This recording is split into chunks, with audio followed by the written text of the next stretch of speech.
Still, when the gallery had already gone quiet with polite, dismissive amusement, a wealthy woman in a cream-colored coat laughed softly at a child's crayon drawing pinned to a community charity board, turned to her friend to make a comment about how sweet these little art projects always were, and then stopped mid-sentence, her whole face draining of color, because the drawing in front of her was not just a child's imagining. It was a memory, her memory, a memory she had never told anyone existed. The boy who drew it was named Simeon. He was 8 years old, and he lived with his aunt in a small apartment above a laundromat 3 blocks from the community center where the charity art show was being held that evening. Simeon had never met the woman looking at his drawing. He had certainly never met her son, and yet the picture pinned to that board, drawn in careful, uneven crayon strokes, depicted a small boy standing at the edge of a hospital nursery window, looking in at a bassinet, with a woman crying softly beside him, her hand pressed against the glass. Before we go any further, if you believe that some connections defy easy explanation and that grief and love have a way of finding their way back to the people who carry them,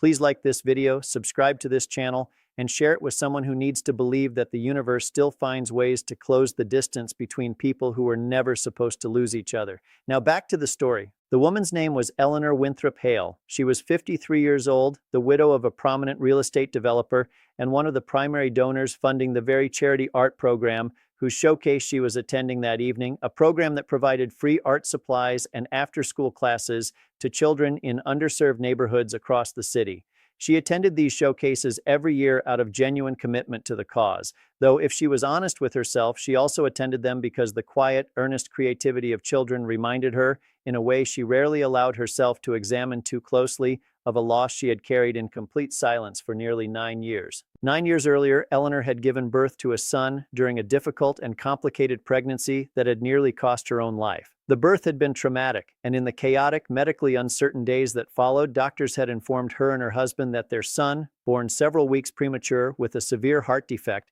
required specialized care that the hospital where she delivered could not provide. He had been transferred within his first 48 hours of life to a specialized children's hospital across the city, and Eleanor, still recovering from her own near-fatal complications, had been physically unable to travel to see him for nearly a week. By the time she was well enough to be moved in a wheelchair down hospital corridors to see her son through the nursery glass for what would become the last time she ever saw him alive, his condition had already deteriorated beyond what surgery could correct. He passed away 3 days later at 11 days old, a loss so devastating and so compounded by her own physical trauma from the birth that Eleanor, in the years that followed, found she could not speak his name out loud without her entire body seizing with a grief she had never fully processed, not even in therapy, not even with her husband, who himself had died 6 years later, taking with him one of the only two people who had ever shared the full weight of that specific loss. She had never told anyone the details of that hospital corridor, of standing at the nursery window in a wheelchair, her husband's hand pressed against the glass beside hers, watching their son struggle to breathe in an incubator surrounded by machines. She had never described it, not even in the vague terms grief sometimes allows people to share. It existed, entirely and completely, inside her own memory, a memory she had spent 9 years protecting from the world because articulating it felt, to her, like reliving it. And there, pinned to a community center charity board, drawn by a child she had never met, was that exact moment, rendered in crayon with a precision that made her knees genuinely weaken. Before we continue, we want to pause here, because what Eleanor did not yet understand, what would take her several days of careful, gentle investigation to uncover, was that the boy who drew that image had never heard her story either. Simeon had drawn it, he would later explain, because it was a dream he had experienced repeatedly over the past several months, a recurring image that visited him with a clarity he found impossible to shake off. A woman crying at a glass window, a small boy inside, machines humming quietly around him. He had drawn it not because he understood what it meant, but because drawing his dreams was simply something he had always done, a habit his aunt had encouraged since he was young, believing it helped him process feelings he did not yet have words for. Simeon's aunt, a woman named Corinne, had been raising him since he was 2 years old, after his mother, her younger sister, had passed away from complications during his birth, a loss that had left Simeon without any memory of her at all. Raised instead on the stories Corinne told him and a single photograph she kept framed on the living room wall. Corinne had never remarried, had never had children of her own, and had built her entire adult life around raising her sister's son with the same fierce, protective love she imagined her sister would have poured into him herself. What Corinne did not know, what nobody in Simeon's small circle of family and teachers knew, was the specific detail Eleanor would eventually uncover through careful, tearful conversations over the following weeks. Simeon's birth mother, Corinne's younger sister, a woman named Denise, had worked during the final months of her own pregnancy as a part-time housekeeper for Eleanor and her husband, cleaning their home twice a week to supplement the income from her primary job as a hospital administrative assistant. Denise had been present, working in a different wing of the same hospital, on the exact week Eleanor's son had been born and transferred, and though the two women had never formally met or spoken beyond a passing hallway greeting months earlier when Denise cleaned Eleanor's home, Denise had, according to a colleague Eleanor eventually tracked down, been deeply affected by witnessing, secondhand through hospital staff conversation, the story of a mother watching her newborn struggle through a nursery window, a story that had circulated quietly among hospital staff in the way tragic stories sometimes do, staff processing grief they witnessed daily by sharing fragments of it with each other. Denise, pregnant herself at the time with the son who would become Simeon, had apparently spoken about that story more than once in the months before her own son's birth. According to Corinne's memory, once Eleanor gently asked her about it, Corinne recalled her sister mentioning, during a phone call in her final trimester, a story from the hospital about a mother and a sick newborn that had stayed with her, had made her hold her own pregnant belly a little tighter that week, grateful and terrified in equal measure for the fragile miracle of the child she was carrying. Denise had passed away during Simeon's own complicated birth 8 years later, before she ever had the chance to fully process or share that story beyond the fragments Corinne remembered. Eleanor, piecing this together over several weeks of gentle, respectful investigation, careful never to overwhelm a grieving family with her own grief, came to believe, as much as such things can ever be proven with certainty, that some quiet emotional residue of Denise's own experience witnessing Eleanor's tragedy secondhand, some fragment of empathy and fear absorbed during her own pregnancy, had somehow, impossibly, found its way into the son she carried, surfacing years later, not as memory exactly, but as the particular kind of unexplainable emotional imagery that children sometimes process through dreams and drawings, imagery that had, by whatever mysterious mechanism grief and empathy sometimes travel through generations and circumstance, arrived at Simeon's crayon in a form specific enough to stop a grieving mother in her tracks 9 years after the fact. Eleanor did not need this explanation to be scientifically definitive to feel, deeply and immediately,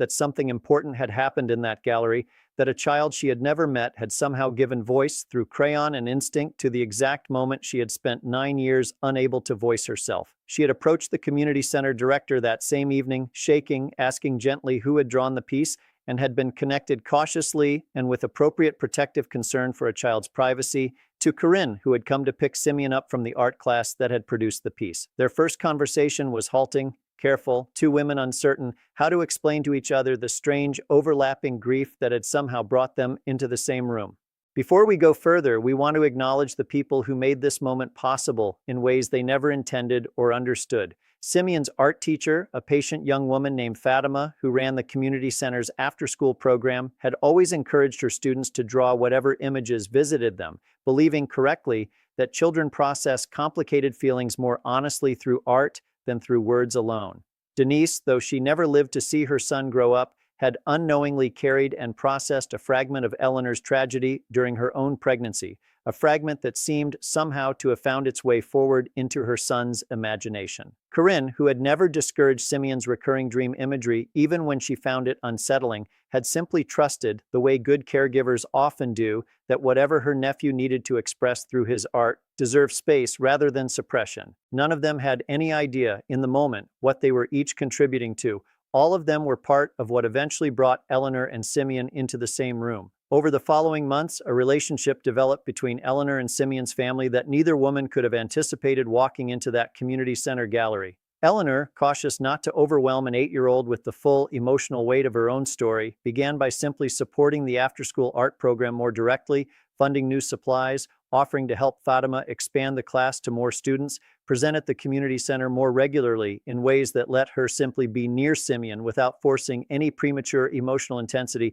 onto their still-forming connection. Simeon, for his part, took a genuine liking to Eleanor almost immediately, drawn to her quiet, attentive way of looking at his artwork, the way she asked thoughtful questions about his drawings rather than simply praising them the way most adults did. He did not know, for the first several months, the full weight of what his drawing had meant to her. Corinne and Eleanor had agreed carefully that this was information Simeon should learn gradually, gently, and only once he was old enough to hold the complexity of it without being frightened or confused by the strange, impossible-seeming connection between his own recurring dream and a stranger's private tragedy. Eleanor eventually told him the full story on his 9th birthday, sitting with him and Corinne in Eleanor's own living room, showing him for the first time a photograph of her son, an image she had kept hidden away in a drawer for 9 years, unable to look at it without being undone by grief. She told Simeon about the hospital corridor, about the nursery window, about the moment his drawing had captured with an accuracy that still, to this day, she could not fully explain.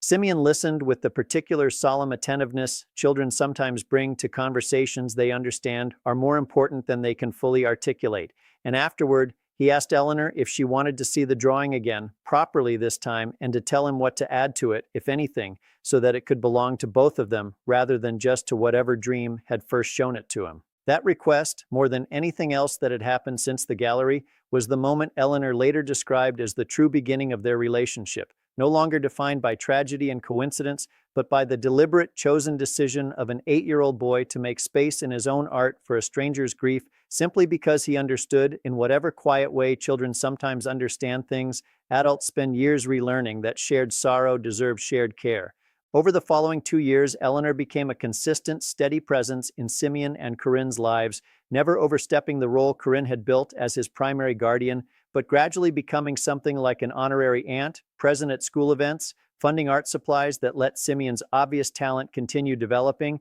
and eventually, with Corinne's full blessing, establishing a modest trust fund in Simeon's name, not framed as compensation for anything, but simply as the natural extension of a bond that had grown far beyond its strange, sorrowful origins. Corinne, initially protective and cautious about a wealthy stranger's sudden involvement in her nephew's life, came to trust Eleanor fully once she saw, month after month, that Eleanor's presence was never about assuaging her own grief at Simeon's expense, but about genuinely, patiently building a relationship on Simeon's terms, at his pace, always deferring to Corinne's judgment about what her nephew needed and when he needed it. Fatima, the art teacher whose simple philosophy of letting children draw whatever visited them had inadvertently set the entire story into motion, was invited by Eleanor to expand the community art program significantly, eventually opening a second location in another underserved neighborhood, funded entirely by Eleanor's foundation, a program Eleanor insisted on naming not after herself or her lost son, but simply calling it Denise's Window, a quiet, private tribute to the woman whose own unexplainable empathy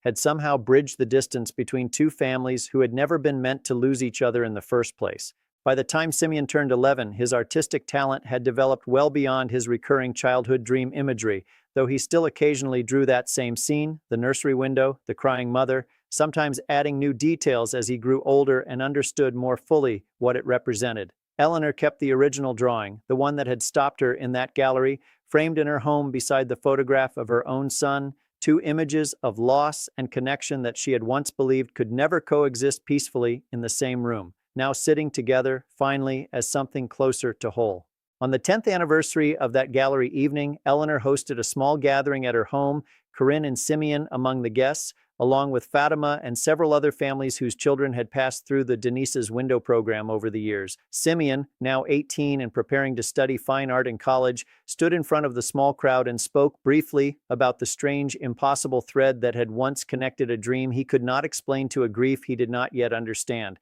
and how that thread, rather than remaining a mystery he simply carried, had become the foundation of one of the most important relationships of his life.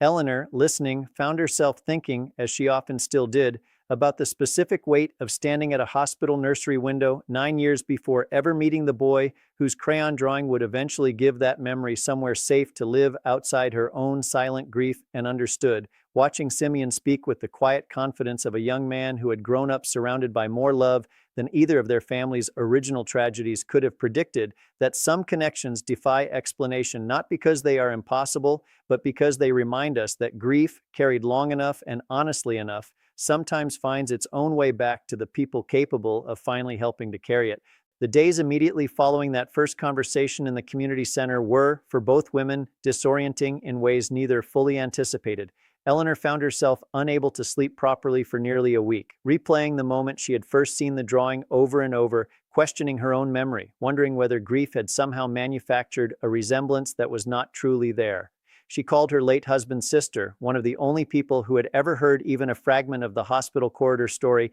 and described the drawing in detail, needing an outside perspective to confirm she was not simply projecting 9 years of unprocessed sorrow onto an innocent child's artwork. Her sister-in-law, listening carefully, told her that the level of specific detail Eleanor described, the exact positioning of the incubator, the particular way the mother's hand pressed against the glass, went far beyond what could reasonably be explained by coincidence alone, and encouraged her gently to pursue the connection rather than dismiss it out of fear. Corinne, for her part, spent that same week wrestling with a different set of anxieties. She had spent 9 years fiercely protecting Simeon from anything that might complicate the relatively stable, uncomplicated childhood she had worked so hard to build for him after losing her sister. The sudden appearance of a wealthy stranger, however well-intentioned, connected to her nephew through some inexplicable emotional thread, triggered every protective instinct she had developed as his guardian. She spoke with Fatima at length, seeking the perspective of someone who had watched Simeon's artistic development from the beginning. And Fatima, without ever pushing Corinne toward a decision, simply reminded her that Simeon's drawings had always come from somewhere real, whatever that reality turned out to be, and that dismissing this particular one out of caution might mean dismissing something that genuinely mattered to him. It was Corinne who eventually suggested the slow, careful approach that ultimately shaped how the relationship unfolded, insisting that any connection between Eleanor and Simeon needed to develop entirely on Simeon's own timeline, without the pressure of adult grief being placed onto a child who did not yet fully understand what his own drawing represented. Eleanor, humbled by the request and recognizing its wisdom immediately, agreed without hesitation, understanding that her own healing, however real and however moving, could never take precedence over Simeon's well-being. The early months of their acquaintance were, by design, unremarkable on the surface. Eleanor attended community center events. She funded new art supplies. She asked Fatima thoughtful questions about expanding the program, always careful to frame her involvement around supporting the broader community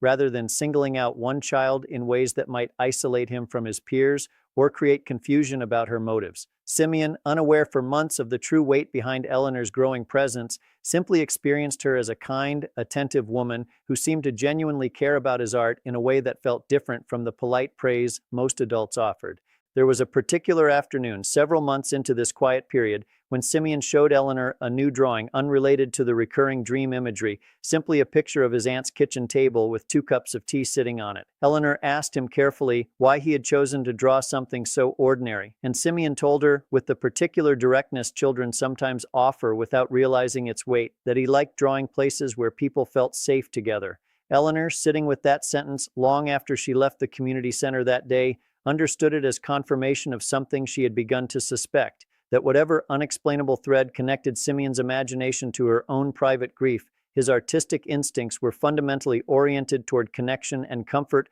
rather than simply toward capturing images without meaning. When Eleanor finally told Simeon the full story on his 9th birthday, she had spent weeks preparing exactly how to explain it, consulting with a child psychologist recommended by Fatima to ensure she approached the conversation in a way that would not frighten or overwhelm him. The psychologist had advised her to let Simeon ask questions rather than delivering the entire story at once, to gauge his emotional readiness throughout the conversation rather than assuming he could absorb everything in a single sitting. The conversation, when it finally happened, unfolded more gently than Eleanor had dared hope. Simeon listened with careful attention as she described the hospital corridor, occasionally asking small, precise questions: what her son's name had been, how old he was when he passed, whether Eleanor still thought about him every day. When she finished, Simeon sat quietly for a long moment before telling her, in the matter-of-fact way children often deliver profound observations, that he thought maybe his drawing had been trying to help her carry something too heavy to carry alone, and that he was glad it had finally found her. Corinne, present throughout the entire conversation exactly as she had insisted from the beginning, later told Eleanor that watching Simeon respond with such natural compassion, entirely unprompted, confirmed for her more than anything else that this connection, however strange its origins, was worth nurturing rather than fearing. The trust fund Eleanor eventually established was, notably, not the first form of support she offered, and both women were careful to ensure that money never became the defining feature of their relationship. Long before any financial arrangement existed, Eleanor had already become a fixture at Simeon's school art shows, had already spent countless Saturday afternoons at the community center simply talking with him about color theory and composition, had already built, patiently and without any transactional framing, the kind of relationship that made the eventual financial support feel like a natural extension of care rather than its foundation. Fatima's expanded program, Denise's Window, grew over the following years into something that served dozens of children across 2 neighborhoods. Each of them encouraged, the way Simeon once had been, to draw whatever images visited them without judgment or premature interpretation. Several staff members who joined the program in its later years never learned the full story of its founding, knowing Denise's Window only as a well-funded, well-run art initiative, unaware that its name quietly honored a woman whose brief, unexplainable moment of empathy years earlier had somehow rippled forward into her own son's imagination and eventually into the healing of a grieving mother she had never formally met. Eleanor's own healing process, though profoundly advanced by her relationship with Simeon, was not instantaneous, and she was careful in later years never to describe it to others as a simple resolution to 9 years of grief. She continued attending grief counseling throughout this period, telling her therapist that Simeon's presence in her life had not erased her sorrow over her son, but had given it, for the first time, somewhere honest to exist outside her own silent memory. Her therapist noted in their sessions a marked shift in how Eleanor spoke about her son's brief life, moving gradually from a tone of guarded, protective silence to something closer to open remembrance, able for the first time in nearly a decade to say his name aloud without her voice fully breaking. She eventually shared his name with Simeon, something she had not even shared with most of her closest friends in the years following his death. His name had been Julian, and on what would have been his 9th birthday, the same year she first told Simeon the full story, Eleanor and Simeon planted a small tree together in the community center's courtyard, a quiet, private ceremony attended only by Corinne and Fatima, marking the day not with grief alone, but with the strange, hard-won gratitude of having found, through impossible circumstance, someone willing to help her finally grieve him properly. Simeon, in the years that followed, occasionally asked Eleanor questions about Julian, curious in the way children are curious about family members they never met, and Eleanor found herself, for the first time since his death, genuinely enjoying the act of remembering him, telling Simeon small details, the color of his eyes, how tightly his tiny hand had gripped her finger during the one holding session doctors allowed before his condition worsened. Details she had kept locked away for nearly a decade, finally given somewhere safe to be spoken. Corinne, watching this relationship deepen over the years, often reflected that her sister Denise, had she lived to see her son grow up, would have been quietly amazed and deeply moved to learn that some fragment of her own brief, empathetic sorrow over a stranger's tragedy had traveled forward through her son's imagination to help heal the very woman whose grief had first moved her. She kept, alongside the single-frame photograph of Denise in her living room, a small print of Simeon's original drawing, a reminder, she said, that love and empathy sometimes travel further and stranger paths than anyone could ever fully explain or predict. Never assume that a child's imagination is only imagination. Never underestimate the quiet, unexplainable ways that empathy and grief travel between people who never formally meet. Never dismiss a drawing, a dream, or a coincidence too quickly, because sometimes what looks like chance is simply love finding an unconventional route back to the people it was always meant to reach. And never forget that the deepest griefs we carry in silence are sometimes waiting patiently for exactly the right unexpected person to finally give them somewhere safe to be seen. If this story moved you, please like this video, leave a comment about which part felt the most impossible to you, and share it with someone who believes the way we do, that some connections are simply too meaningful to be pure coincidence. Subscribe for more stories about unexpected bonds, quiet grief, and the mysterious ways love finds its way back to the people who need it most. Because sometimes the most profound reunions in life happen not between people who lost each other, but between people who were never supposed to find each other at all and somehow did anyway.